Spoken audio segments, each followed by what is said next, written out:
You're listening to the We Are Libertarians Podcast Network. Find all of our shows at wearelibertarians.com. Do you need an escape from the average, predictable, stressful environment you can't pull your head out of? Subscribe to On the Run with Remzo W. Martinez.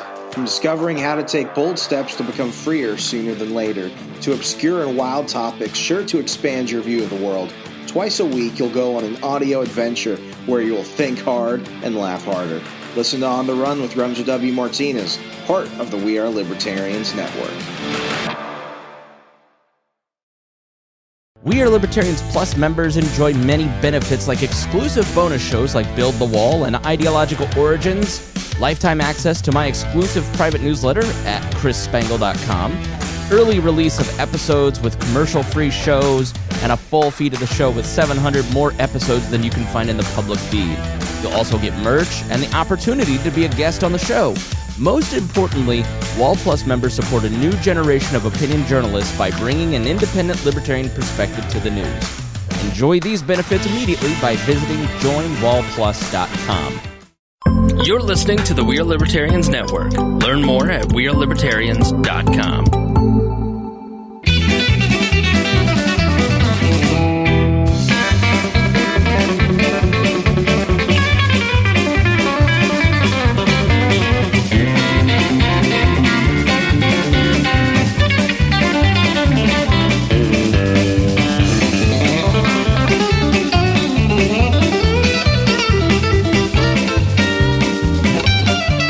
Welcome to the Boss Hog of Liberty podcast. This is episode number 188 of East Central Indiana's favorite podcast.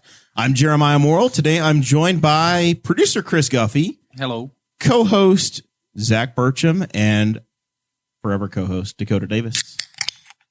Today's episode features the four of us sitting around a table and talking to you. You had to crack that open because we're still washing out the taste of something that happened in Patreon. Yeah, that's right. Worth it for the Patreon. Guess which one of these beverages in front of them. We're going to be talking about our wonderful Christmas times. We're also going to be talking about Henry County going... That's trademarked. We can't say that phrase. Oh, come after me, Disney. We're talking about Henry County going red and what that means for us, and also talking about the Nashville bombing incident and whether or not we're going to get $2,000 in the mail. Who knows? Find out with us and enjoy the ride. This show is about our lives in rural Indiana. We're here to push your boundaries and make you think as individuals. Sometimes we'll provoke you. Other times we'll make you laugh, but hopefully you'll always learn something new. We just recorded a Patreon. We missed last week's show. The reasons why are explained in the Patreon. We won't tell you here because there's no such thing as a free lunch. But we did have some premium content in there. There was a Christmas gift exchange. Christmas. If you missed it, that's sad for you. Anybody here listen to Hello from the Magic Tavern? No. Dang it. No. Pass. Someone listening to this does. Somebody probably does. And they just laughed at Christmas. So we put that in the can. We always have to thank the folks. We'll have Zach do this. Zach's gotten really good at thanking people and reminding us why we thank certain individuals. Oh, yeah. You got thank all the people that chip in every month, help keep the lights on, and in this case, the heat on. And if you contribute more than $50 a month, you get mentioned in every episode. And so we got big thanks to Chris Lamb, Christy Avery, Jonathan Phillips, Anthony Meyer. And also, I'm not sure if Guffey can go find it because I don't know if he has, but Anthony Meyer's GoFundMe still going. And you can find the link to that. He's a truck driver. Is that fully funded yet? It's not done? I haven't checked on it yet. I haven't checked on it in a minute, to be honest. Sorry, Anthony. Those folks chip in. The kind of Anthony heroes. Meyer is a true American patriot that is helping serve our country in one of the most grueling times and grueling years that we have experienced in our young lives. He is a trucker delivering goods all across this great nation, and he's trying to go out independent and work on his own and be his own man. And I support him 100%. I think that most of us in here at least, donated to the GoFundMe, and he has helped our podcast out a lot, so it would mean a lot to us and him if you chipped in as well. I know Dakota did. I know I did. I know Craig DaCosta, the incredible Craig DaCosta, kicked in on there as well. So it's well represented from the Boss Hog family. We did do the gift exchange. Did everybody get their gifts? Did they show up on time? Are you still waiting on the Postal Service to deliver things? You know what's funny is that Things are all good? my grandma lives in Florida, so she used to drive up, and we could just do gifts like normal. But the past few years, they've Not stopped. quite normal. They've stopped driving, and so they fly up. And last year, I was like, she's a big Disney fan. She lives near Orlando, so she goes to Disney a lot. And I bought a book that was like I guess it was like a scavenger hunt of Disney. Like you find places, take pictures of it, paste it in the book. It's kind of neat. And I was like, I'll just have it sent to her house from Amazon. She goes to Epcot and goes to the Canada and says, hey, here's me at Canada. Yeah. And this was last year, of course. And I purchased the book. It wasn't Prime, which was a mistake. And I purchased the book around December 10th, I would say. And then it never showed up to her house by the time that she got to my parents' house for Christmas. And I was like, well, it might show up. I don't know. And then she's like, okay, no problem. And I let her open up like the receipt that I had gotten it for. And then she goes back home to Florida, and about a week and a half goes by. Still. And she texts me and she's like, hey, you might want to check on that package because it still has never showed up. And then like 3 days later, it finally got to her house. But then this year, I did the same thing and had something sent to her house from Amazon. And it was there at, I don't know, just a few days later. It was there like early December, way before Christmas time. No problem at all. No problem. I ordered on December 7th. I ordered a number of things on Amazon, but there was a EU COVID mask that I ordered for Sarah. She knows about it, so we're not ruining Christmas now. I showed her a picture, but it's from the Schitt's Creek documentary. And I ordered that December 7th, and it still has not even shipped. So shipped, arrived. Amazon's not quite sure what happened to it. My 2 packages, one of them sat in LA from December 9th until like the 27th, and then it showed up. And then it made the trip across the country in like a day. And then I had one that was... So it was in LA until after Christmas. It sat in LA till like the 27th, and then it was like on a plane in Newcastle, like before I could figure out what had happened to it. And then the other, and that one made sense to me. That's the one it just that sat. Was customs. It just sat in. No, it came from California. It like started in Van Nuys, and then it got to the hub in LA and just never moved. The one that came from China, it's the one that was the mystery one. And I know a lot of people have had this issue. And so this is the one thing that I think the Postal Service could look at and analyze is figure out how this happened. This is the package that was in Muncie on December 14th. 15 miles away from us. Yes. And then it went from there to Chicago, to Pittsburgh, to Cincinnati, to Indianapolis, back to Muncie, and then to Newcastle over the course of like 2 weeks. It showed up like a couple days later. What kind of condition was the package in when it finally arrived? It was like a soft bag. It was like Christmas pajamas. And so it wasn't too bad off, but it did look like it traveled as far as Santa Claus. It had a full road trip. And it came over on the boat from China to start. Yes. with. Yeah. Like it was one of those things that was not on Amazon. It was some website. And I would just get these cryptic emails about, oh, here's update. It's in we're getting it to you. We're getting it to you. And then I get one. I'm like, what is that place? I look, I'm like, oh, it's a port in the East China Sea. And I'm like, this is not going to be good. Do you have the shop app where you can track all of the package? It links to your email address. Oh, so really? any package that is being shipped associated with your email address, then it populates all in the same app. Oh, that would be handy. They didn't even give me an actual shipping. I emailed them and said, hey, what's going on with this? Because all the updates say the same thing.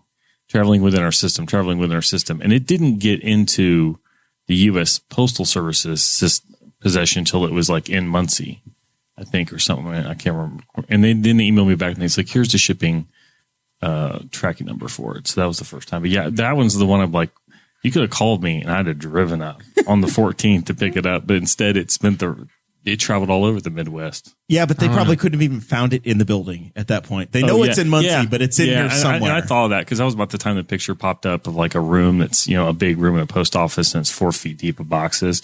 And I imagine that's where the one that was in LA was just in a corner. And then once they got like 2 days without packages coming around, they were sifting through stuff. So I've ordered stuff since then, and it all came in on time. Somewhere around December 10th, we sent out, I want to say, I don't know, 100, 150 Christmas cards. I don't remember exactly the number. Whatever Sarah and I agreed on, and whatever the package size was that we ended up getting ordered from our printer. I got one of those. And we dropped them in the mail. And over the last 4 days, we've had 3 of them finally come back with bad addresses. It took them from December 10th until the end of December. And it's not been like, hey, the stuff further away or closer to home came home first. We had one that was going to Minnesota that came back a week ago. Yesterday, cousin Donnie, who's been on the show, his card in Florida bounced back to us, finally came back yesterday. And then today, we got one that went to Bloomington, Indiana, 100 miles away. And it's been bouncing around the system and finally came back today. For work today, I got a letter back from the post office that we mailed to somebody about something for my job. And it was for an exam in September, and it bounced back.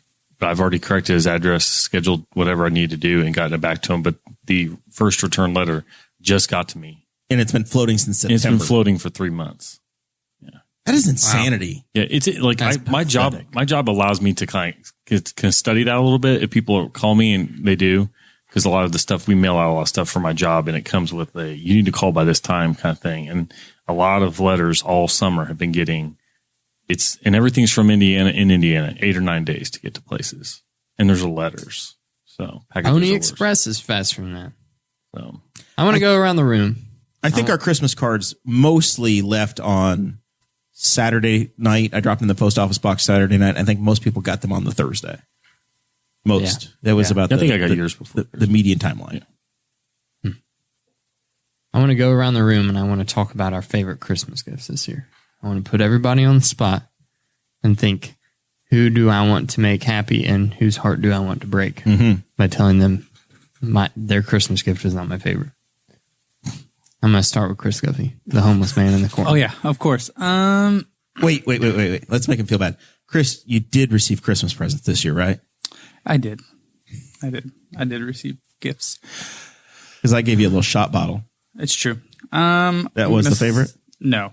God dang it. Broken. I'm going to say probably, and as weird as it's going to sound, the drawer organizer for my nightstand. No way. Yeah. I got one of those too, and it was going to be my favorite gift. Yeah, man. It's so exciting because I've just been dumping change. This is insane. I've been dumping change and, pens and cards and stuff in there. And I'm like, does this sit inside of a drawer or it sits on top of the nightstand? No, it sits inside the drawer. It's like a utensil thing, but for your bedside and table. So, because I had created a list. Do you keep the condoms like little vertical racks like it's a vending machine, or how does that work? No, they're actually right beside it. They're not in the organizer. I literally just sent you all a picture of mine. Just so you know that I'm telling the truth. But no, I created a list, and Paige's parents and brother and grandparents had bought pretty much my entire list. And Paige was like, "Well, what do you want?" I was like, "I could use a drawer organizer for this nightstand." She goes, "Okay." And then next thing I know, on Christmas Day, I opened up, and there's a drawer organizer. So that's hilarious. Everything I got was extremely practical. As you get older, that happens. Yeah, my family get super excited about it. My family has and Sarah's family is very small, so they get rolled in with us. So we all just have this big maximum $100 gift item exchange. So you get one big gift, and I put in 2 items from my Amazon wish to everybody. I'm like, hey, I either want a DeWalt leaf blower. Oh, I had that on my list and didn't get it. I didn't either. Or I wanted a telescoping ladder for my camper because I don't have a ladder for my camper. Those are nice. You can borrow one of mine. That's what I got. I got a 12-foot telescoping ladder for my camper so that I can get to my slides now. Because earlier this year I had to have somebody on my. These are all camper list items. That's why we both had them on our list. I've got a DeWalt drill. Yep. And so I want the leaf blower, and I need the ladder to get up on the slide because it's. Exactly. I can't speak to the power of the DeWalt, but my dad has got a Milwaukee electric leaf blower, and that thing is very impressive. At some point, I will be getting it. I just don't know I don't know when it'll happen, but it'd be really nice to have. I've carried around an electric one that I have to have the hose or the cord And at some point, we're going to age out on that thing. So the electric leaf blower is perfect for the camper, I think. So yeah, that was good. And then I've been left stranded twice in the last month on the side of the road in the dark. So I got You got a AAA membership. I got some tactical flashlights so I can do my own repairs and not have to use my flashlight. Did you off take my mine phone. and Cade's advice while we were talking about it in the group chat I don't even about remember which anymore. brand of flashlight to buy? No, these are gifts. You don't get to decide what brand You can get. put it on the Amazon wish list. These were People will unsolicited. buy These were that. stocking stuffer kinds of things. Ah. One of those where everybody got, all the men in the family got one in the stocking kind of a deal. So both my parents and my wife's parents stuffed the stockings with some flashlights. So each of my vehicles got one. So once again, entirely practical. And then of course I got my amazing, incredible, phenomenal, holds nearly an entire pot of coffee, Dainty Daisy Boss Hog of Liberty Hey, tumbler you've drinking before the day is halfway. that I Drink. could fill. I generally, and obviously it's only been 3 days now, but I fill this in the morning before I go to work, fill it up, and then it's gone before lunch, and then I have 1 or 2 full loads of water in it by the end of the day. I will say that the lids are taking some adaptation. That's that lid. Tatum, my niece, was on the show last week, and she's 7 months old. And I looked about like Tatum trying to learn how to use this cup the first day. You tried to flip Because it up at first? I slid it open, but then there's a straw hole on the back Yeah. that you have to lift so that there's air coming in. Yeah. So when you tip it back and you got a full cup of coffee, it's just a doesn't- vacuum and it won't Yeah. come out. It won't go anywhere. So That you makes sense. look like a 6-month-old trying to learn how to use a cup for the first time. So that was me on Christmas morning trying to drink out of it. She had a customer one time that said, hey, the lid you gave me is broken. And Audrey's like, and this was like 4 days after they picked it up. Okay. And she's like, that's weird. That I they ain't would- responsible for your broken lid, She's bitch. like, That's that's probably weird what that Audrey they said. would, reach out 4 days afterwards. And she's like, but whatever, maybe they just gave it, maybe they bought it for someone. They just gave it to him. And she's like, I have a couple extra of those cups. I can give you one of the lids off of it. And if you want to meet me in town. And the lady's like, yeah, absolutely. So they meet at Walmart. Audrey gets the cup back. And they had very obviously tried to flip up that thing and just snapped it. Yeah. I have no idea like how hard they had to have pried on that little thing. They look at a screwdriver or a pocket knife. Yeah.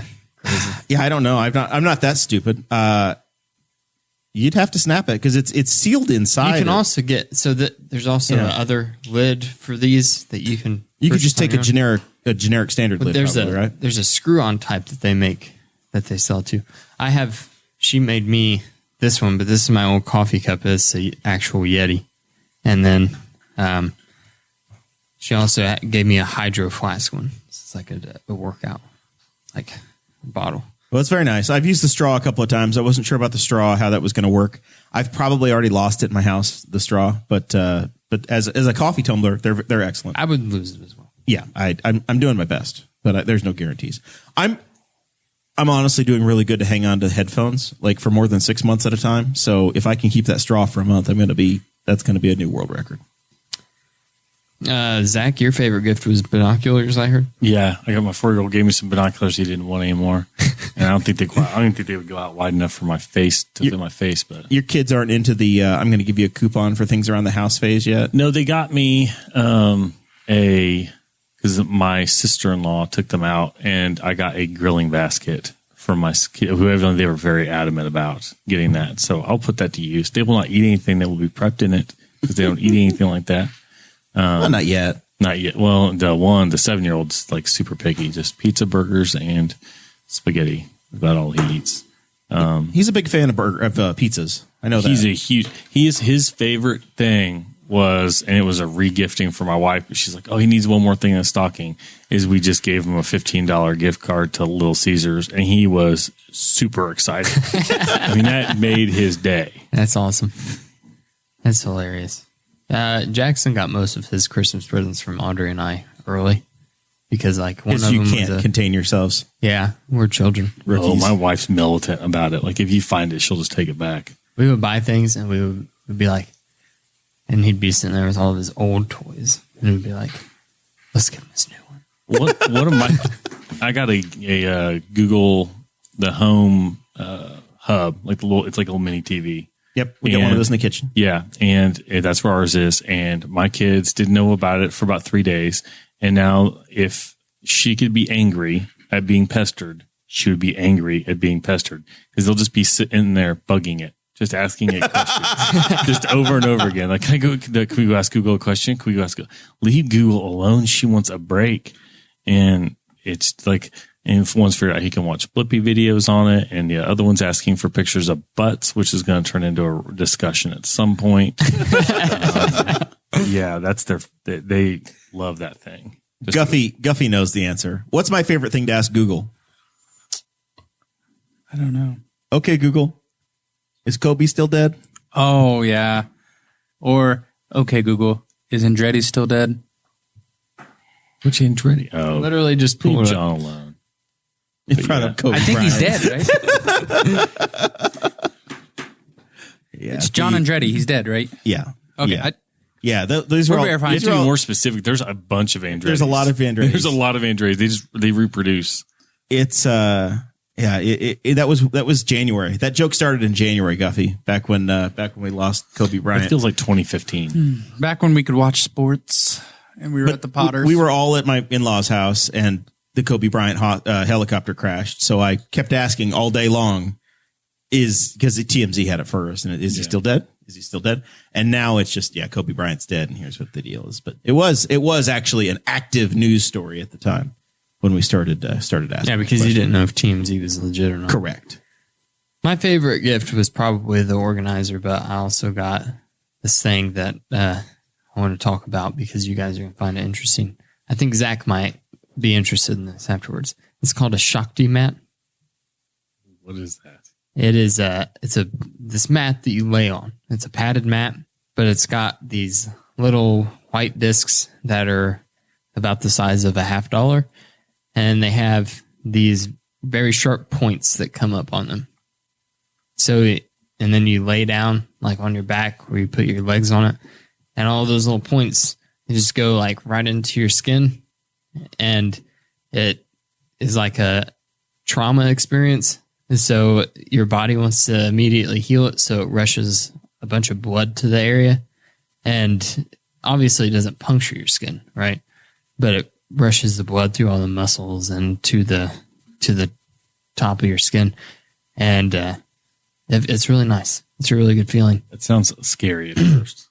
It's like, so the first time I did it, I laid on it was Christmas Day. I laid on it for like 10 minutes because this is a mat or it's a mat. Yeah. Okay. It's like a safer version of a bed of nails is what it sounds like. What if you hit it too hard? Well, Like they're Jackson only trips like I want to say probably 3/16 of an inch tall. In the Flintstones version of this, it'd be Fred playing with a porcupine. Yeah, they are really sharp. I could only bear it for like 10 minutes. I was like, this is extremely painful. And then I was reading about it, and it was like, for the first few minutes, if you've never done it before, it's going to be really painful, but you just kind of have to deal with it for a minute. And I was like, all right. So then the next day I laid on it again, and I laid on it for about half an hour. And I was like, and then I got up and I was like, wow, it felt very similar to walking out of a massage parlor. Like, muscles are like real loose and warm because it's a wild experience. Sounds interesting. My dad got one as well. My mom got him for us. And the very first day was Christmas Day. He laid down on it. He was like, this is kind of uncomfortable, but he's also a nearly 50-year-old man. So he just fell asleep at the same time. And because 50-year-old men can nap anywhere. Yeah. He was literally on the living room floor. Yeah. It's hard to get up to. You're like, Yeah. I'm just down here. So I might as well sleep. And he was asleep on it for an hour. And the instructions say like advanced users can be on the Shakti mat for 45 minutes. And was he just pure red? Overachieved. the next day, he's like, it also has a little pillow too, like a neck pillow, so that your neck's not uncomfortable on the floor. And he's like, look at my neck. and it was covered in these little red dots, like just perfectly spaced tiny red dots from like the bottom part of the back of his skull all the way down his back. He was on it too long, and it started to get through the skin. He went straight to advanced. Yeah, so that was pretty funny. That's terrifying. It's really nice. It's a really good feeling. I've been doing it a lot. I haven't. They say that like you can also stand on it bare feet. I haven't been brave enough to do that yet because I feel like there's a maximum weight to do that. That's a lot more pressure. And then you start to push the. It's like, okay, if you weigh 180 pounds, yes. If you weigh 250, no, don't do it because your skin can only take so much. I get your skin sensitivity would be a very big deal. If you have very sensitive skin or a very low pain threshold, then can you walk on gravel without it hurting? Yes or no? That's your determination as to whether or not you're. This is gonna hurt more than gravel. I just feel like it's standing on your feet. That's not like laying on your back. You've got your whole back of surface area to spread on the little spikes. Guffey, you see what I'm saying though, right? Guffey's playing games. I try to roll him in, but I know he's not really listening. If you can't walk on gravel, you shouldn't try that. Walking on this medieval torture device. I've done walking on gravel. I'm learning now because my kids to walk on Legos because they're constantly everywhere. So I probably could handle, but yeah, I can handle pain for the most part. But that sounds interesting. That sounds a little scary at first. To like, it's really nice. It was one of those things where it was like I put it on my Amazon wish list because I read an article about it, and I was like, I'll try it. I was like, I'll put it on there. If someone gets it for me, then great. If not, then that's fine too. And that's pretty, like, as it got closer to Christmas, I was like, I really kind of hope someone bought that for me because I'm really, really curious now. And I saw my mom got it, and I was like, yes. Very nice. Very nice. So this year, you asked in the show notes if this year's Christmas was different than previous ones. And I will say, ignoring COVID and all the other BS that goes with that, it was different for our family because we had two little ones.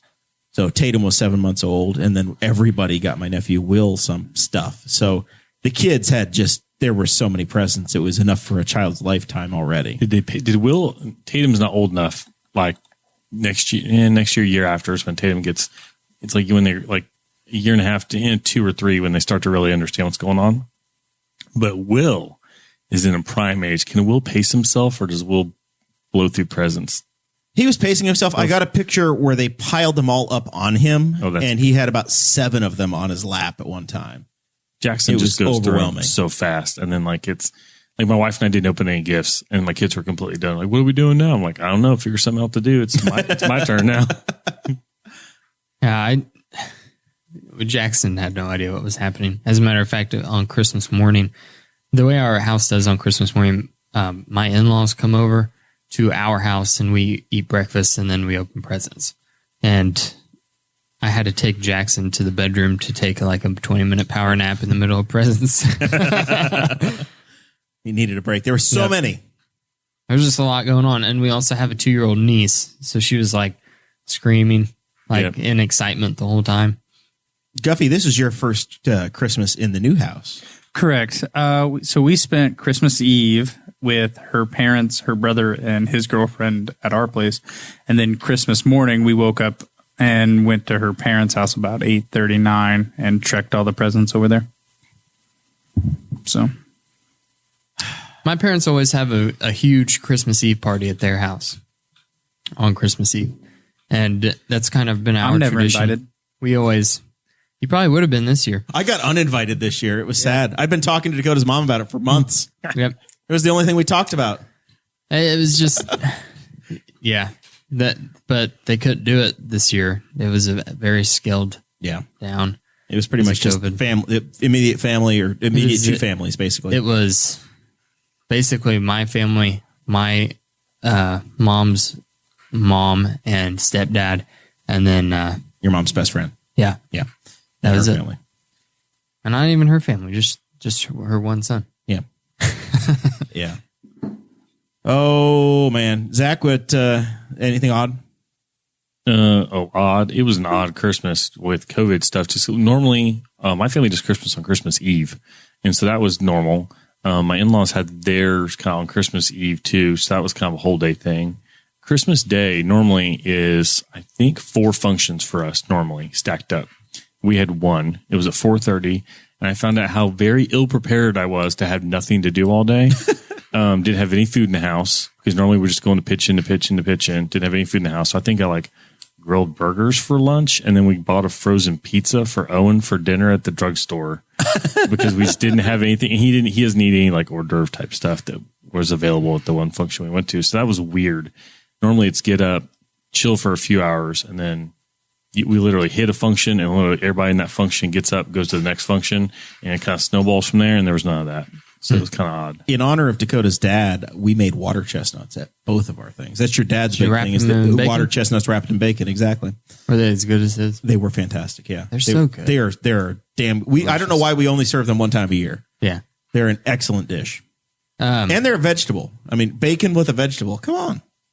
I didn't like them for the longest time because that water chestnut texture, that crunch didn't do it for you. But I came around to it just last year, and then I had a couple of them last year. I was like, these are actually pretty good. And then this year, we went to my parents' house, and I was actually really, really hungry. And and my dad still made like the same amount that he always did whenever there was 50 people there. So I just pigged out on those all night. I want to talk a little bit about Henry County going red. I put stuff in here about the vaccine, but then I remembered we already went over all the vaccine stuff and like who's going to get it and how that all works.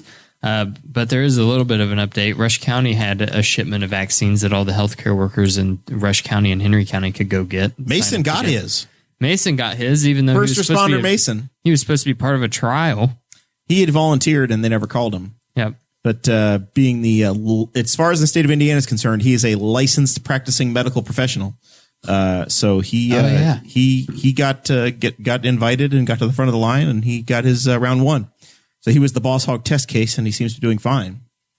So based upon that, I feel like I'll jump in line when they deem me eligible. Heck yeah. Fauci keeps moving the goalpost for what we consider herd immunity.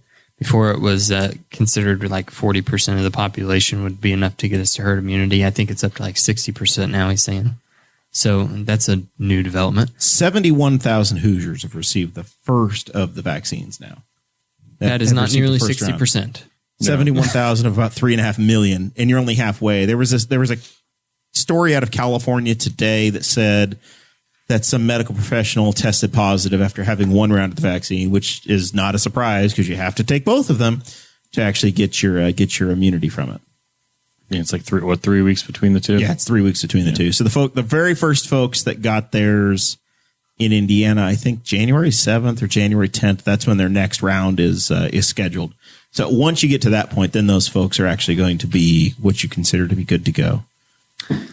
So I don't know. Henry County did turn red. It's in the middle of the biggest basketball tournament the county hosts every year. The Hoosier Classic. I was shocked to hear they were doing it. And I saw the news come out, and I'm like, what's this do to the Classic? And then 2 minutes later, Aaron Dickin, who was invited to the show but chose to spend his evening with his family instead, sent over a picture of a bunch of people at the Hoosier Classic right now in the world's largest basketball high school arena. With largest a number and finest. Yes, the largest, finest, refurbished by our friend Stephen Vitito recently. But yeah, there were still a bunch of people in there. Apparently the new rules don't take effect until tomorrow. Yeah. I got a one call from the superintendent because my kids are in school, and it said that as of tomorrow, I don't know how it affects the tournament, but any home sporting events are immediate family only starting tomorrow. But yeah, I saw the picture from the Classic too. I was like, well, for the most part, you kind of looked off in the ends and you're like, oh, it's pretty quiet. And then there's like a section behind a bench that's just like, looks like a student section. You're like, looks pretty regular. Yeah, it looks pretty regular right there. I was like, well, whatever they're doing. I'm like, well, I'm not there. But I didn't zoom in to see if how the mask usage was. I didn't either, did I? I didn't. I was like, look. Poor. I'm just going to go ahead and call I had somebody, people traveling around. I know Mark Brim had been out of state, but I had somebody post on their Facebook. They're like, oh, it's amazing. They were in Tennessee and they were at a self-serve barbecue buffet and there wasn't a mask in sight. There's a guy standing next to him over the buffet. I'm like, well, everybody's doing things a little differently. Yeah, but the Dakotas are also like the highest cases per capita in the United States right now. This was in Tennessee where the buffet was. Yeah, that's impressive to do it like in a state like the Dakotas where you think everybody's pretty spread out for the most part. Well, I mean, Yeah. it doesn't mean that people aren't near each other, right? Yeah. Like I've been to one of the biggest cities in South Dakota is Rapid City, and that's about like going to Muncie, right? I mean, their biggest cities are that size, South Bend or Muncie size. That's about as big as they get. But then you get into towns where there's Sounds so 40 nice. people. That sounds so nice. Yeah, except when you get on a plane, you can go to 2 cities. You're flying with us today? Are you going to Minneapolis or Denver? Because that's all we do. That's the only place you can go from here. You're at one end of a fork in the hub. You're going end. to a hub. You're not going anywhere else. There will be no Rapid City to Indianapolis direct flights. That's all right. You're, Just keep a car in both places. you're 10 hours from everywhere, buddy. Yeah. So, and the number, Lee's Chicken, this is basically the big thing that's happened with this. Lee's Chicken is back to just drive-through only. so is Temptations. I believe saw that Temptations too. made an announcement. I've never been to Temptations, though, so it's not as heartbreaking to me as Lee's. What? How have you They're not been to only open at Temptations? lunchtime. You can't have lunch. I don't get a lunch hour, man. I don't get a lunch break.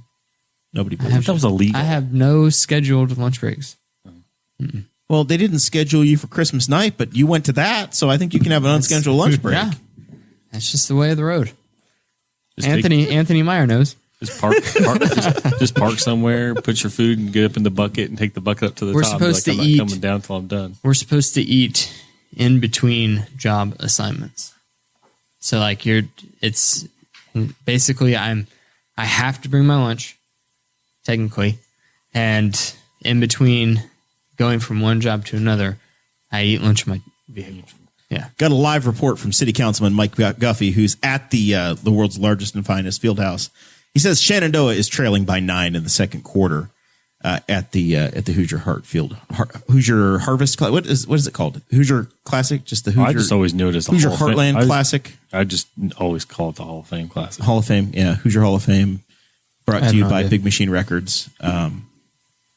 Hand sanitizer. Yeah, they could totally get a Big Machine sponsorship this year because it's hand sanitizer. All right. I also want to talk about, we're going to shift directions here. Everybody put their serious faces on.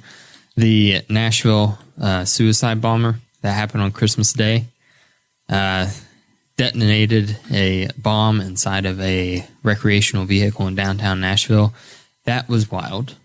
So, Guffey, I tried to look this up to figure out exactly where this was. Yes. You and I spent a significant amount of time at Old Red in Nashville.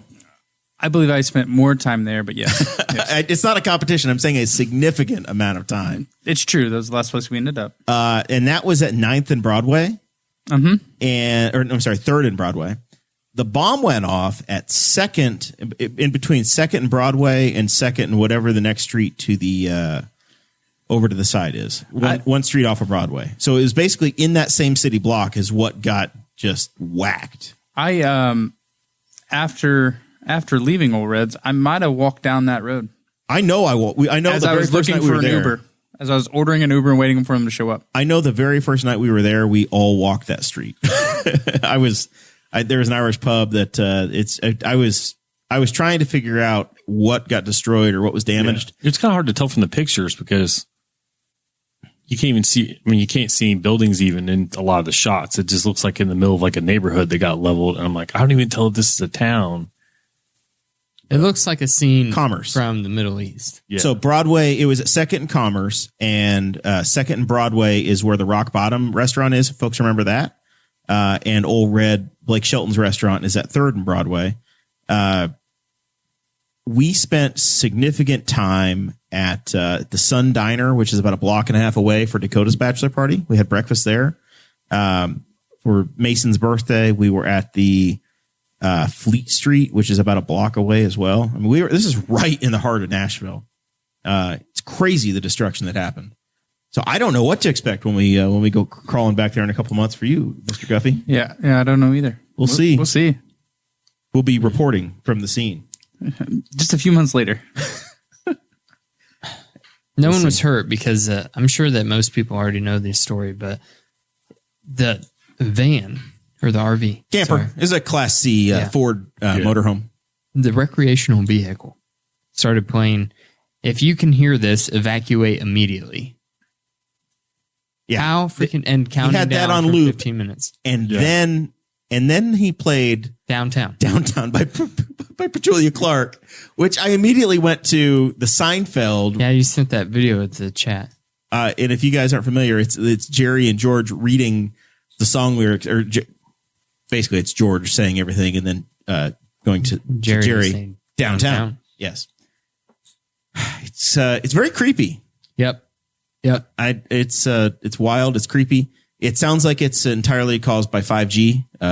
The best story we've got so far is that he was freaked out over AT&T and 5G, or he was trying to knock out 911 for a bunch of towns, because apparently that happened.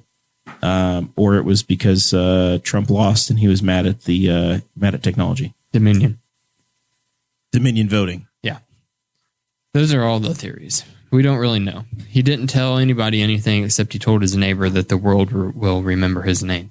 But if he was just trying to be remembered, he did it in the worst possible year. Because no one. Yeah, I don't know his name. It. And I don't think I'll pick his name up. I saw his picture and was like, yeah, that looks about right. And then I was kind of like, yep. And you saw the pictures of the RV, and then because I've got a also camper. In 2019, it's important to note, more than a year ago, the police were called to his house with his ex-girlfriend was asking the police to take away his guns and told them he is building bombs. In his defense, he didn't use a gun in the RV. It's true. Because they took him away. There's a domestic violence dispute. You can't have any firearms if you I would love to know have domestic violence. because I saw that because I think she even said he's building bombs in the RV. Yeah. And there's a picture of it in his backyard. They said that they looked through the fence, they saw the RV, they didn't have a warrant, so they didn't go back there. But my thought is like, you have enough evidence to confiscate his weapons because of her word. Why can't you try to obtain a search warrant because she's gone? There's bombs back there. He's trying to blow things up. And you're like, just looks like an old camper. So nobody believes anything that's ever no official story. It's immediately all BS. Nobody cares. And yesterday, one of the many conspiracies that was floated, the internet research sleuths get on the case, and they say they take the Google Street View picture of the apartment with the camper there, and then they take the picture that was released from the Nashville Police Department just before it was when it was parked and before it blew up. And somebody said, well, look, this is different about it. There's this black thing on the side in the one, but it's not in the other. So it's a deep fake switch or whatever. And this didn't happen. And the black thing that was different, Zach, is that most campers, many campers, not all, mine doesn't have it, but my previous one did, had a vent for the stove. Yep. And there's a little lip on it, and it sticks out about 3 or 4 inches. And if you're in daylight, when the Google Street View photo was taken, it casts a big old shadow, so it looks black in the picture. So they get this black splotch. But then you look at the same side of the camper in the streetlight photo in the dark, there's no shadow. So it looks completely different. So to the untrained internet sleuth eye, campers have been switched. Conspiracy theories abound. That's funny. Jeez. The conspiracy theories were amazing. They're instantaneous. And like even I'm in a bunch of RV forums or groups on Facebook, and they're like, well, it was obviously he stole it from somebody. Well, that didn't turn out to be true. And then then there's something about AT&T got a contract to audit Dominion's. I'm like, when would we have a cell phone company being auditing anything, or a telecommunications company? I don't understand why they would do that. And then who owned the building or didn't own the building or was a former. It was amazing. Everybody's always worried about their thing. So in the RV community, they're like, oh my God, what if they don't let me take my camper downtown anymore? Yeah, some guys are like, I'm like, I'm gonna be honest with you. I'm like, I own an RV, and if I walk downtown Indy and there's just a B, like an 85 Class C, that's suspicious, because the whole idea of having a camper is to not have it in the middle of town. Like if I see a tour bus, different. You'll see tour bus all the time. But yeah, if I see a Class C in a downtown of a major city, I'm suspect, and I own one. So you look at a camper and you think, okay, you saw the amount of destruction that was there. Yeah. You saw immediately that, hey, this is not 40 pounds or 60 pounds of propane that blew up. Yeah, I even thought how easy it would be to make one blow up just by doing that. Just open up the gas tanks on the stove and set a timer for something to light up. Yeah, that was and then I saw that was a real bomb. That was a real, yeah. So you guys know me as the guy that has the MREs, and the food stores. And Did you immediately start growing greens? I just started thinking about it. I have a small IFAC in both vehicles. Actually, well, technically all three, because I have one in my work vehicle too. It's like both of them are just kind of like small trauma kits. There's a stent and a tourniquet, and that's it. You have a belt. Why do you need a tourniquet? That just sounds wasteful. The same, because then someone has to maintain pressure with the belt. Either the person who just had their arm blown off has to hold the belt tight, or you have to stop carrying to anyone else around, or the person and hold the belt tight. I know that the tourniquet, they saved Alex and Artie's life with a belt. That's good enough for me. It's done. You also know, if you've been listening to the show, that I have been going through the emergency medical responder. I took the one class. There's none coming up until next year. But so I saw this, and no one was even injured, but I was just like, there are crazy people everywhere, and I need to step up my game on this a little bit. So I bought some more trauma kits, and I want to talk it honestly really worries me, all this stuff. My biggest fear is to be in a situation where I know things that I could do when someone is hurt, but I don't have the things to do them with. The concept of that just kind of shakes me. Not having your tools. Yeah. So I immediately, on Christmas Day, was on Amazon, looking for things to buy, nice backpacks to put them in, things that I could carry, through stores by myself. And yeah, so I got all that coming. But are you going to draw suspicion based on your level of preparedness? I don't think so, because anytime that I'm in this is what my thinking was.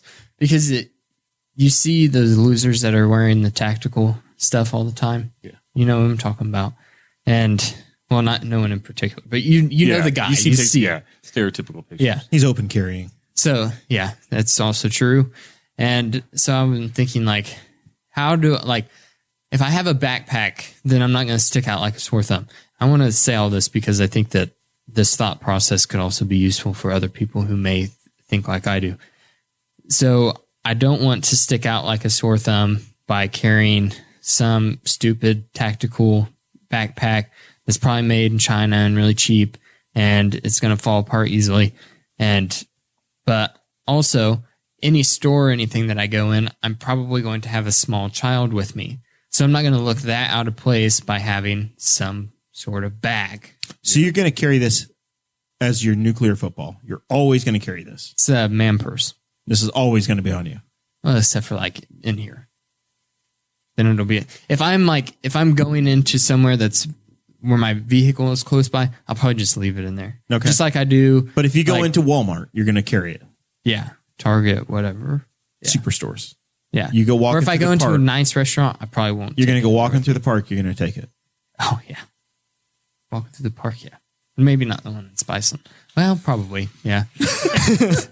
Is the thought about it. The odds of you actually needing it in your lifetime to me seem. But see, that's also kind of what I wanted to talk about with regards to it. So I'm thinking of all the trauma things that I would need. Because I mean, the last time a bombing like this happened in my memory,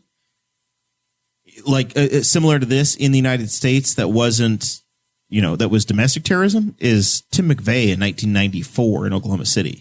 Yeah, that's you're not happening all the time in the 90s in Ireland. Sure, car bombs. Sure, if you watch Jack Ryan movies, absolutely, it happened all the time. It's not like I've got this bag that's specific, like this will only come in handy if there's a bomb that goes off. Because in my trauma kit, I've also got, I also have wound packing gauze. I also have chest seals for bullet wounds.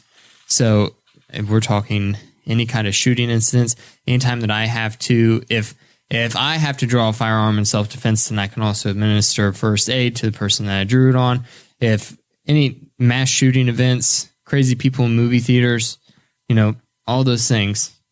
But also, You can't just like walk around with a pack that never gets used, because then even if you're dedicated a year's time, you've got this bag on you all the time and it's never been opened. You think like, why am I still carrying this?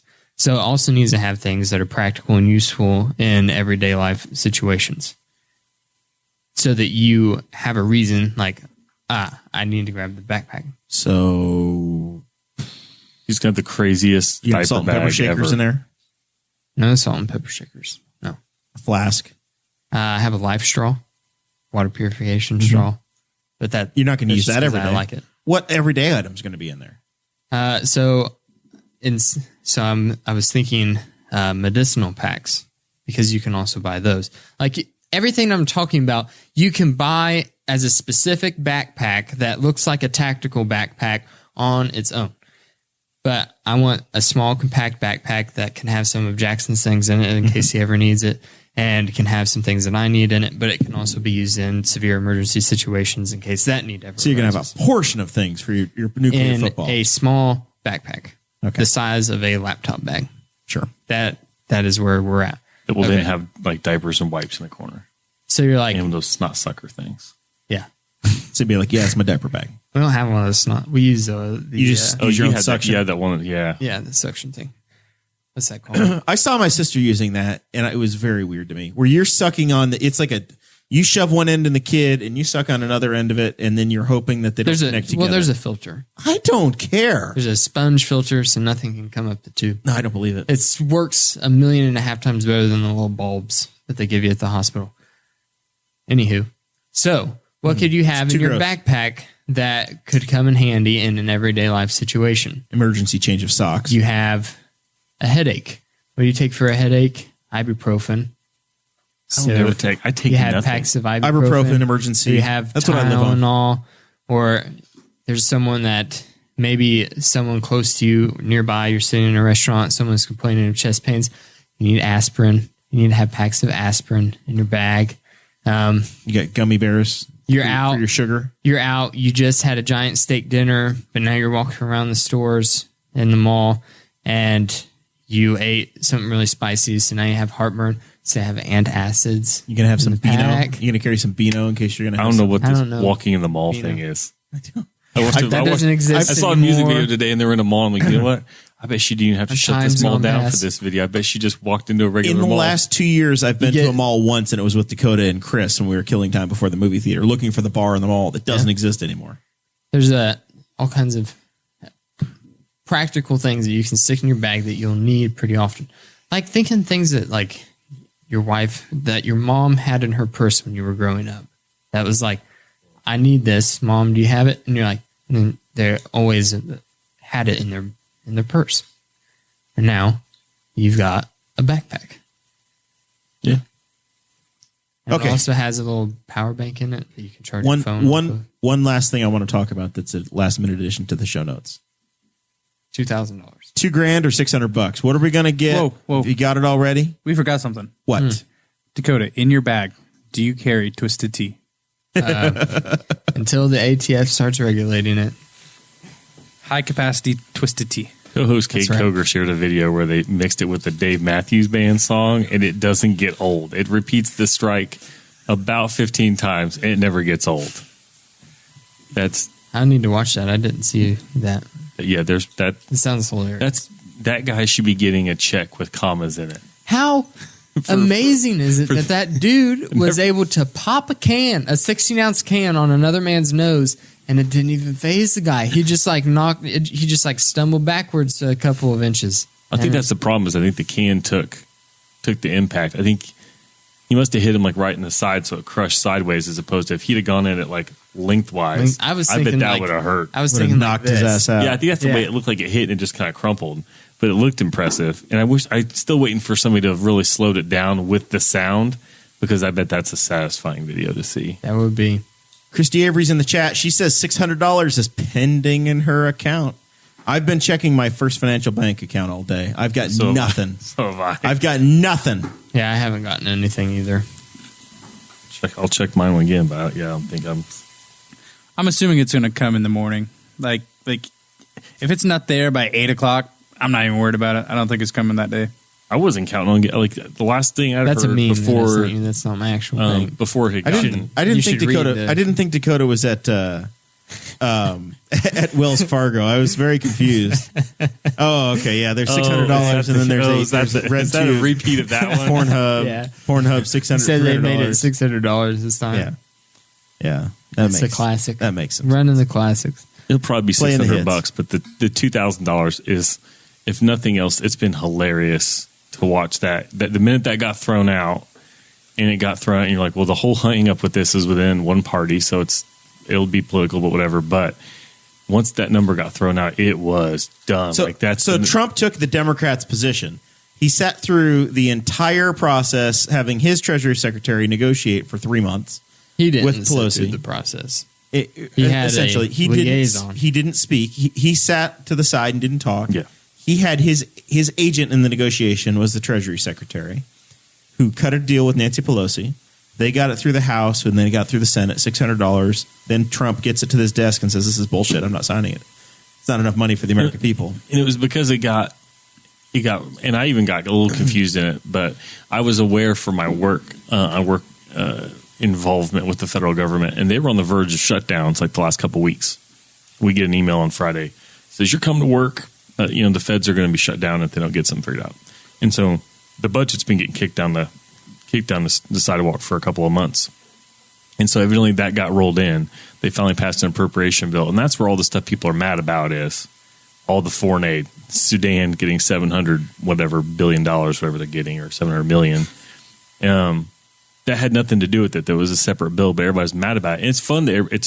It's good that everybody's mad about it because they've been doing that for as long as we know. Mm-hmm. Those we've been sending huge amounts of money overseas. The Christmas vacation gifts have been, or JPEGs or memes have been off the charts. Oh yes. Oh yeah. A donation's been made in your name to the Sudan for $350 million. Yeah. Or you thought you were going to get your Jelly of the Month Club, or it turned out your Christmas bonus is just $600. But yeah, once that $2,000 got thrown out there, and you see that all these foreign countries are getting huge sums of money, everybody's like, I want the 2 G's. And you can't what's an explanation for why people don't? I actually have heard that some people would really knock them out of whack to get that much money in one time, because it would be a significant, like for me, it would be a several months worth of pay for my whole family to get at once. But because if it's $2,000 a kid plus you and your wife, that's potentially $8,000 dropping in. And if you're like a lot of people, then in a month and a half or 2 months, I'm getting my tax check. I'm getting my tax refund, which I set up to get a tax refund. And so you had they'd be, I think there was a guy that was in one of the wall group that was posting. He's like, there are people that will get, in theory, like $16,000 over the course of like a couple of months. And yeah, it could be potentially almost a life-changing amount of cash for folks, for a lot of people, to get ahead and get right and do the right things, if that did happen. Yeah. It's a huge chunk of money. As opposed to the $600 is like, it's enough to help, and a lot of people need the help. Some of them don't, and they got things, but yeah, if you all of a sudden, that flips into, like for my family, from $2,400 to $8,000. That's $8,000 is a lot. That is that's a totally different bracket in terms of what I'm going to do with it. Like if somebody says you're going to get this much, you get this much. Okay, I have this. You bump up to $8,000. I don't think anybody's going to stop and be like, okay, I need to actually think about what I'm doing with this, as opposed to $600 isn't changing anybody's life. Whatever you do with it, you're probably going to be in the same situation you were in a couple months anyway. Yep, exactly. I guess it's all a matter of how you work your plan or what you're doing. Yeah. I mean, I know, generally the next $1,000 that comes in, where it's going, the next $5,000 that comes in, I know what to do with it. So whether it's 1,000 or 4,000 for my household, it's the same. We've got a plan. It's just, it's just a matter of what's going to happen. So I know I need a generator for the, 2 reasons. One, I need one for the camping I do and the Indy 500 and some other things where I need to be self-sufficient and have a generator. Yeah. But 2, in these troubling times of pandemic and ice storms, I can't flush my toilets without electricity now. So I actually legitimately need some sort of backup electricity now that I have a government required grinder pump in my yard. So, I guess that's what we're going to have to do. Dakota, what are you going to do with $6,000 or whatever the heck that's going to be for your house if this comes through? I'd get $4,000. I would get the $2,000 for Jackson. with my tax refund, since he wasn't filed on last year's taxes. Well, you'll get it. I mean, it's just a matter of later. It might be 6 weeks from now instead. I'm gonna build a garage with him. You're gonna build a garage. You're gonna get it locally sourced timber. That'll probably come from somewhere in New Zealand. It's gonna be Menards. Yeah. No, Home Depot. They keep all their 2x4s indoors. In the side. I guess if it's building a garage, it doesn't matter. Probably from Gilman's. Sure. Yeah. Shorter drive. You say don't have that to now. go to Anderson. Guffey, Greenfield. somebody drops $4,000 on your house. What are you doing? Is it going to be different than your 1,200? Yeah, it'll. So if they drop 4,000, it's going to go into the savings account. And after Paige and I get married, we'll take a honeymoon somewhere.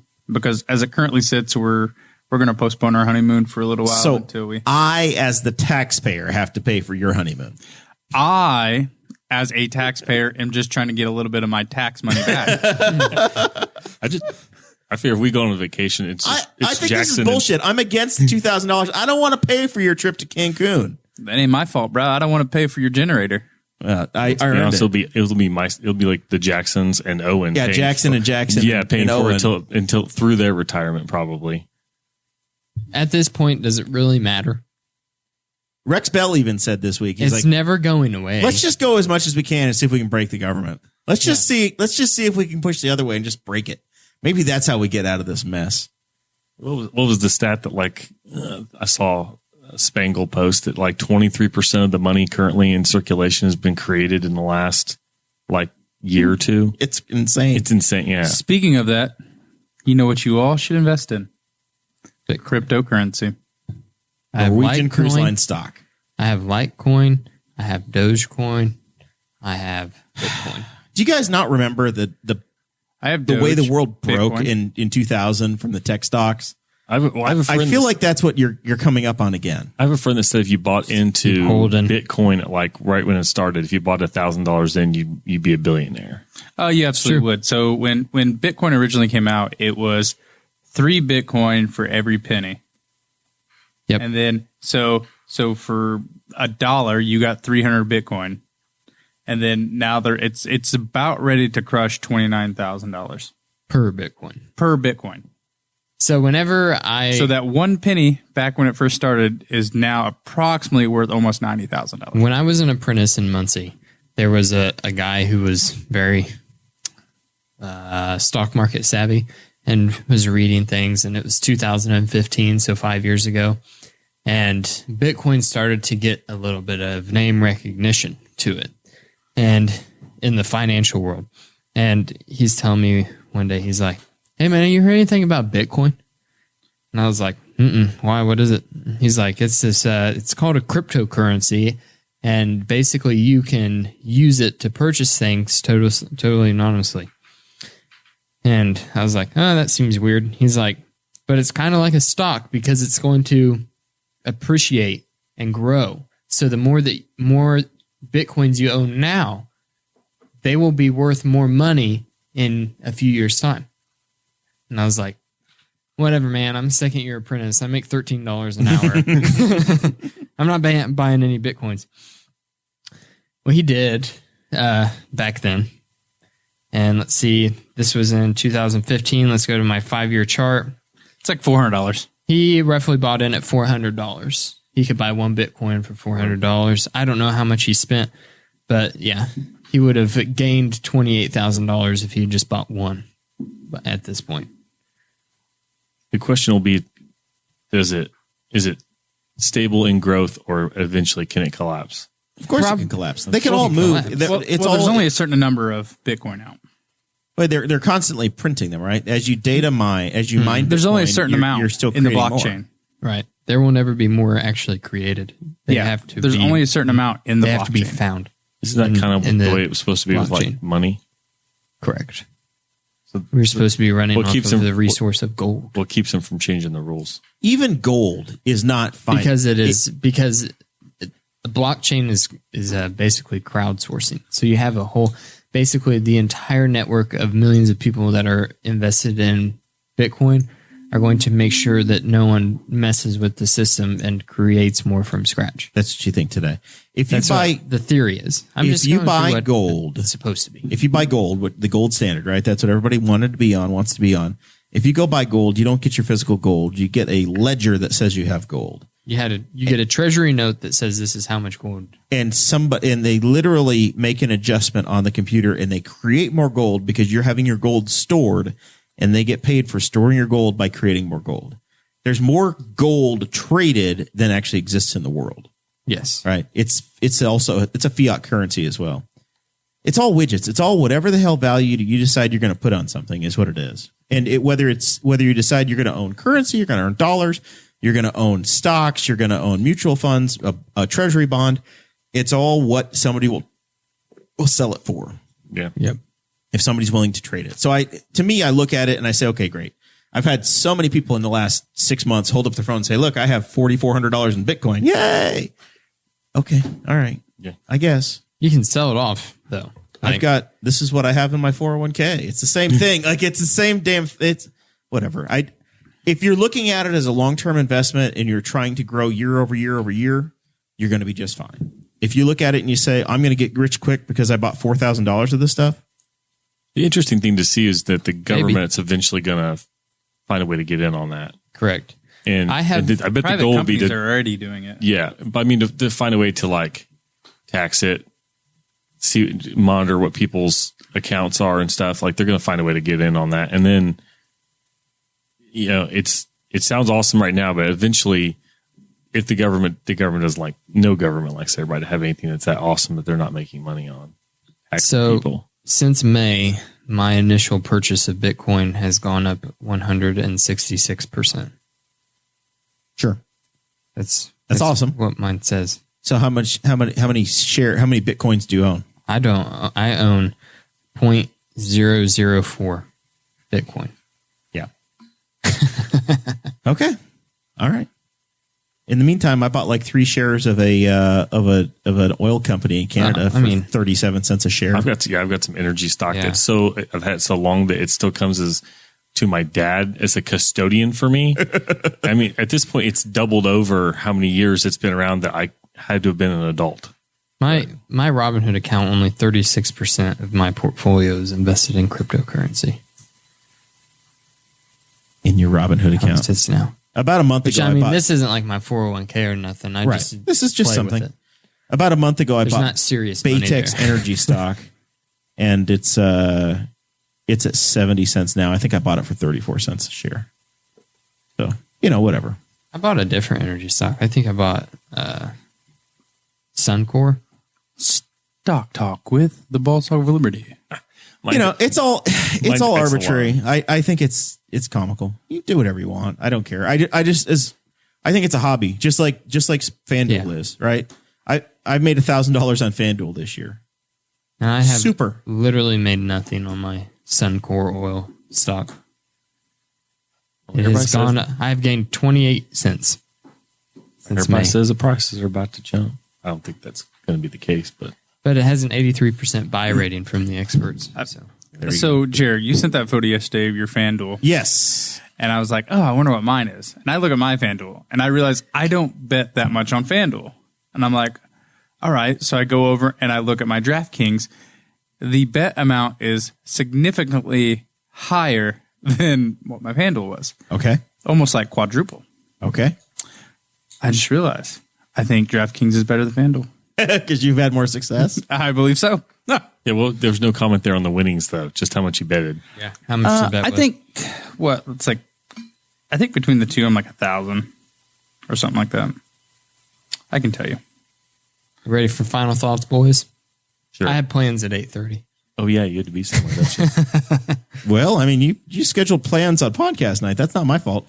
I feel like we should go another hour or two, honestly. Yeah. Yeah, I'm about $1,000, but I think I bet almost 10,000 for the year. Producer Chris, what you got for us? Final thoughts. Are you serious? How much money? $10,000. I'm at almost like 10,000. He should be a race car owner or a Gambling. restaurant owner because that's what they say. Like, the best way to make $1 million as a race car owner, spend 10. Where's your? That's there's literally your that's bets. the margins he's working. Yours is Jeremiah's is like 1-0 less than yours. What do you mean? I've Yeah. bet 2,500 maybe. Is that what it says? No. can't You've remember. bet 1,400, I bet You're about a 1,400. 1-to-1. and your winnings are at 2,400. Yeah, I bet almost So I'm 1,000 to the good. So yeah, you're doing almost good. 8,000 on DraftKings, and then almost 3,000 on FanDuel. That's a money laundering operation, Guffey. That's what you've done. So That is insane, Chris. $10,000. I know. I was just like, That is a life changing amount of money. well, we know where his check's going to go. I told my boss this today on my final thoughts. I told my boss today, I said, you know what? If I could consistently make $500 a week on gambling, I would tell you I quit. He goes, would you really? I was like, yeah, I'm out of here. If I can continuously make $500 a week, I'm done. I am done. That's $24,000 a year. That sounds risky. It doesn't boy. add up that well. I don't care. I'm done. I am done. You're going to go pro gambler For 24,000. $24,000 with no insurance, no 401k, no vacation time. I'm about to get married. What are you talking about? No vacation time. It's all vacation time. You're It's all- all vacation You're time. constantly working. It's a job then. He's going to be the Dan it's fun. Bilzerian of you just need a trust fund Yeah. dad. So Yeah. I'm just saying. But All right. Well, all thanks I for got. joining us. When can we put you down for joining us again? Will we see you next week? Does Zach have to ask for Thursday night off now? So at should home, probably so he do can- that. I just made a standing reservation. yeah. You should have a standing reservation. I should be here next week. I don't foresee that I have anything in the future, but I don't know. All right. This is a commitment. Co-host Zach. Yeah, you committed to us just like Mason did yesterday at lunch. We had lunch with Mason. Yeah, I'll be there for sure. There's a chair for me. Yeah, I said there'll be a chair for you. Chair's There's an right empty there. chair. Mason's not here. And what did he decide to do, Guffey? Go hunting in Brown County. But that's tomorrow. Yeah, tomorrow morning. Tomorrow morning. Mason, the guy that will drive to Chicago and back in a day just for fun. He visited us at Starve Hollow and then drove home. Right. The same night and left after dark. He can't hang out here for 2 extra hours. Yeah. We're not bitter. It's just that he hasn't been on the show in this, 5 months. All right, Zachary. I think I was trying to give last week. I was going to give a shout out to a couple people, like local groups in town. And I just forgot her last name. But Brenda works for the city, kind of the liaison with the North Pole, like the kids. If they Grider? Yeah, Brenda Grider. The little packets that the kids got from the North Pole were kind of awesome. And I know that there's a lot of hard work that got done to get those done. The food service people are still handing out lunches and breakfast for kids. They're working on their break to do that, and those are quite handy. My kids love them. So thanks to those people and anybody that helped, put up Christmas lights and made downtown look nice. For Christmas, it was nice, but yeah, a lot of people are hustling to make the holidays cool. Like my kids got glasses in their little packets that are like legit like magic. Because when you watch Christmas lights, it makes either snowflakes or a Santa head show up over any Christmas lights you see. And then they're like 3D glasses, but they got a bunch of cool stuff. Personalized letter from Santa. So thanks to all the people that put all that effort out. Dakota, what you got, man? My final thoughts are always be prepared. You never know what can happen. And also, I had a great Christmas, and it was a good time. Good first Christmas with a child. They get better as they get more and more into it. I can see that Get more on. when they know what's happening. Yeah. I do appreciate Zach joining us again. He's incredible on the Newcastle knowledge. Yesterday there was a Maserati on the road in front of the Casey's General Yeah, Store. I can tell you where they work. I sent it to Zach, and he knew the car and where it sits. It had actually come the up. full story. That was bizarre. It had come up 20 minutes before in a different group text where a friend was in Carmel, a place you'd expect to see a Maserati. And I'm like, oh yeah, there's one of those in Newcastle. I'm like, it was a white one. And then in a chat with the guy who brought it up, but in a different chat, Jeremiah's like, look at this Maserati. I'm like, that's the one I was just telling Jeremy about. I'm like, I can tell you where that person works because I've seen it parked there before. So yeah. Between running and I saw that one doing an errand one day. I usually, if it's a notable car, I see it once and I know where they live. And if I see them driving it, I know who drives it. You've seen them all. Special thanks from me to the Henry County Hospital. Our family has visited them a number of times in the last month or so. Helped us out, taking good care of some family members, and it's been very appreciated. So under extreme conditions for them, you pretty much right now, if you have somebody going to the hospital, you pretty much drop them off at the door of the ER, pin a 20 to their shirt, and say good luck. and then you just hope because you can't go in, you can't check on them. It's a very strange and difficult time, but they're trying their best. They're trying to take good care of folks for us, and we're figuring it out as we go along. So heartfelt thanks to everybody at our local hospital here in Henry County, but anybody that's doing that across the country. It doesn't go unnoticed. We appreciate it. We'll see you all next Thursday night. Thank you for listening to the Boss Hog of Liberty, which is part of the We Are Libertarians Network. I am Chris Spangle, and I am the founder of this network, and I invite you to listen to all of our shows, which you can find at wearelibertarians.com or by searching for these in your podcatcher. The flagship show is the We Are Libertarians podcast, where we apply libertarian principles to current events. The Brian Nichols Show is a conversation amongst Republicans, Democrats, Libertarians, Independents, as they talk about what is happening in the news. And we have many other podcasts like The Chris Spangle Show, Upward, The Cost, Raw Audio Politics, Miranda's World, and Tad Talk, which is quite a ride. So check all of these out. Go to wearelibertarians.com and you can check out all of our great podcasts. Thanks for listening. Thank you for listening to the We Are Libertarians Network. Get our other shows at wearelibertarians.com. Do you need an escape from the average, predictable, stressful environment you can't pull your head out of? Subscribe to On the Run with Remzo W. Martinez. From discovering how to take bold steps to become freer sooner than later, to obscure and wild topics sure to expand your view of the world, twice a week you'll go on an audio adventure where you'll think hard and laugh harder. Listen to On the Run with Remzo W. Martinez, part of the We Are Libertarians Network. Our goal at the Chris Spangle Show is to help you sound smarter while talking with your friends. If you struggle to understand politics, we explain it from an independent, libertarian perspective with all of the irreverence modern politics deserves. We toss out the screaming heads and put people before political parties and give context to the news to make you think. I'm the host. I'm a 15-year veteran of politics and media, and this show is published every Saturday. It's part of the We Are Libertarians Network, and be sure to join Wall Plus for bonus podcasts, the complete archives, commercial-free shows, and more. Subscribe now at wearelibertarians.com.